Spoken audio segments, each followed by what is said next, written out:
চলো এবার দোলনাটা ওপেন করা যাক কেমন হয়েছে, আর আমার তোজো সোনা দোলনায় চড়ে কেমন ফিল করছে সেটাও জানা যাক।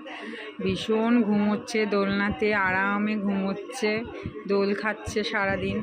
ও তো ওর মিমি দোলনাটা খুঁড়ে সেটিং করে দিয়েছে। তারপর আজকে ফাইনালি তোজো সোনা দোলনায় ঘুমোচ্ছে, আর তার দাদা ভাই দোলনায় দোল খাওয়াচ্ছে ভাইকে। দাদা ভাইয়ের ডিউটি হয়েছে এটা, তো ভীষণ ভালো লাগছে। তোজো দাদা ভাই দোলাচ্ছে আর ও ঘুমোচ্ছে।